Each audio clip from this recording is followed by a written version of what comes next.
we've seen a deterioration of this view of business or view of success. The success has become, there's an enemy. Yeah. There's a war on success, particularly a war on business. All business is evil. All rich people are evil. All successful people are evil.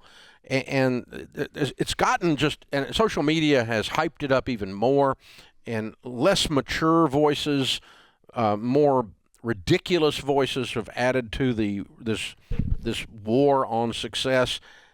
And you know, with this idea that business executives are overpaid, they're greedy, and all of this, that the rich don't pay their fair share, and that runs contrary to a Jewish belief system.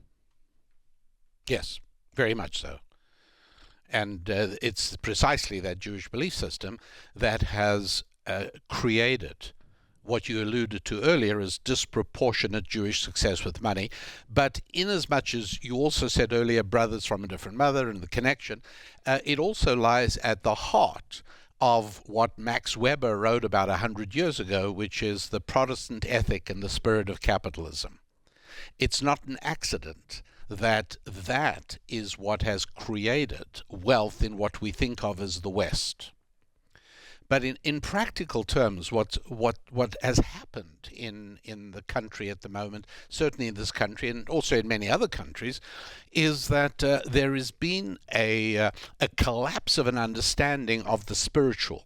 Now, I just want to make absolutely clear that when I say spiritual, I'm speaking from the point of view of my background as a physicist, not as my background as a rabbi. So when I say spiritual, I don't mean holy or godly or anything at all. I mean, there's good spiritual, there's bad. Spiritual just means things that you cannot measure in a lab. And so a violin or a saxophone are physical. I can measure their weight and how long they are. A tune is indistinguishable from a noise, according to any laboratory instrument. What converts vibrating air molecules into a tune that can make you happy and make you dance or make men march off to war or bring a lump to your throat, all of that happens between our ears, in our brains, in our hearts, in our souls. And so music is spiritual, a musical instrument is physical. And so the key question becomes, what is money? You know, is it discs of metal or strips of colored paper? Or how about it's the orientation of iron oxide molecules on the magnetic stripe behind your credit card, or zeros and ones on your financial institution's computer? What is money? And it's a really important question, because if it's physical, then it corresponds to the laws of physics. And one of the immutable laws of physics is that something can only be in one place at a time. And so this book right here is now here with me. And if I turn away a moment and I turn back and it's now with you, you took my book. There's no other solution. But if I teach you a tune and you go away here with my tune, you've taken nothing away from me. Spiritual things can be in more than one place at a time. Physical things can't. And that's where it gets critical. Because if money is physical, then if you have a few dollars, you must have taken it from other people. You see, socialists, secularists, atheists don't comprehend the idea of making money. They understand taking of money. It's a very, very different thing. And the whole idea that money can come into existence as spontaneously as a tune can is alien. And so, you know, I could sit in a room all by myself and compose a tune and then send it off by as an MP3 file to my publisher, and my publisher markets it and starts collecting royalties, and he can then order a caterer to send a meal to my room, and I've produced something concrete and tangible and physical in the form of a meal in my room, come about purely because of a spiritual act of creativity. And so what's happened is, over the last 20 years that you and I have been talking, there has been a marked deterioration in people's comprehension of spiritual. Hugely important for everybody trying to make a living, everybody trying to build a business, because a good number of the decisions that we make in life, particularly financial decisions, are made for spiritual, not physical or utilitarian reasons. And so when a certain lady I know very well, whose name I will not reveal, drives across town because her little app shows her gasoline costs less in another place, the fact that I explained to her, it's not worth your time, it's not worth the wear and tear on the car, just buy the gasoline wherever it is. She says, no, I can't do that. Well, she grew up in New York. She can't do anything else. That's a spiritual thing. When a person pays more money for a pair of jeans that's got a funny label on it, why? Spiritual. It's all, these are all spiritual reasons. Well, I love that phrase. There's the difference in making money. Making money means creating. You money. create it out of nothing. Out of wealth. That's out where of money. creativity. That is where money comes out of from. service. Yes. Rather than taking. You know, money. everyone says the fixed pie, right? Yeah. It's not a fixed pie. All right, talk about one of my favorite riffs is candles and cakes. Yeah, well, it's the same as musical instruments and music and tunes, and that is that money is brought into existence when one of God's children does something for another. Now, we can use the right terminology. We can call it marketing. We can call it sales. We call it service. We can call it service, and there's a reason why we have a worship service, and we also say customer service. Those two are related, and we can look at our financial statements as a detached and vitally important set of data as to how our business is doing. But what is important not to lose track of is that at its root, it's service to another human being. If that doesn't happen, you don't have a business.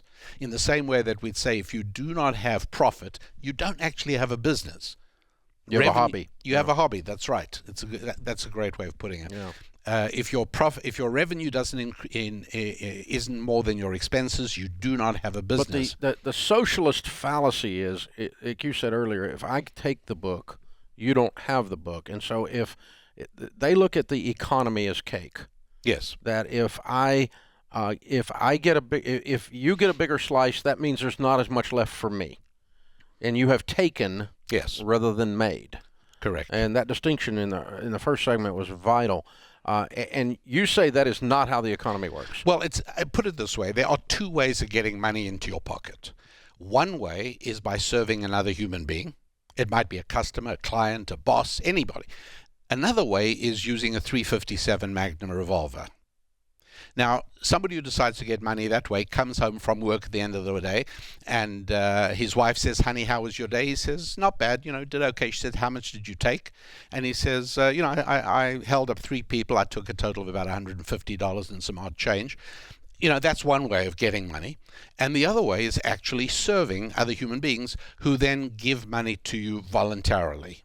And the essence of business is also the essence of being a good human being, which is finding ways to please other human beings. It's beautiful. It's a wonderful thing to do.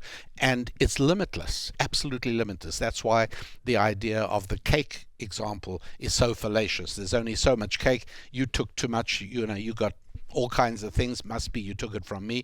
This generates envy and unpleasantness and recrimination and basically breaks apart a society, which is what we see happening. It's not an accident that no atheistic regime has ever succeeded in building an effective economy. It can't happen.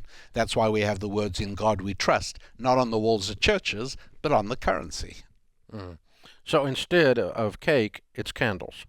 Candles. You can light your candle from my burning candle. You've taken nothing from me. You've just brought more light into the world. It's the Christmas Eve service. Yes. When I light your candle, you light another candle, you light another candle, you light another candle, and the whole place is lit up now. And it started dark, but no one stole, no one was diminished. That's right. By passing their light along. And by passing the service along, you're not diminished if you view money correctly, because it is... that's why they call it a currency, is because it is a current. Yes. It is not a fixed That's item. A great point. It's not a fixed item. Right. So changing gears just a second before we run out of this segment, because I want to be sure to get as much of your wisdom as I can get. Thank you. One of the things you've said recently that has jived again with something that I believe is you said that a completely different subject, that leaders who are not willing to engage in confrontation are not leaders. Yes. Talk about that. Yeah, of course, people don't like hearing that because today the whole, toxic masculinity, and after all, it's masculine to be willing to confront, etc., etc. And so there's this huge attack on this. But look, I think the first thing to recognize is, who is the biggest villain in your life? Who has caused you more aggravation through all your life than anybody else? Who is it who has obstructed you at every turn, who's made life difficult for you? I got a clue. His name is on your driving license. He's in your mirror. Yeah, she's in your mirror. Exactly. So the most important thing is to be able to confront yourself. And pop psychology keeps telling us, worry about your self-esteem. I'm terrific. Everything I'm doing is no. You screwed up. Stop doing that. It isn't any good. So being able to confront yourself obviously is a very crucial step in building a business and developing financial independence and financial peace. Everybody knows they shouldn't spend more than they make. So now that knowledge is there, why are you still around? Why do we need you? You've told us what to do.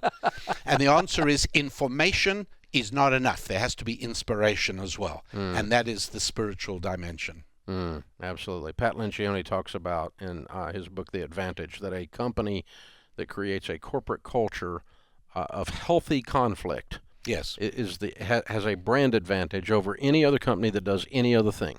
You beat smart people. That's a great point. You beat people smarter than you every time if you can have a mentally healthy organization that does healthy conflict, and leaders that will not create healthy conflict for the good of progress are not real leaders.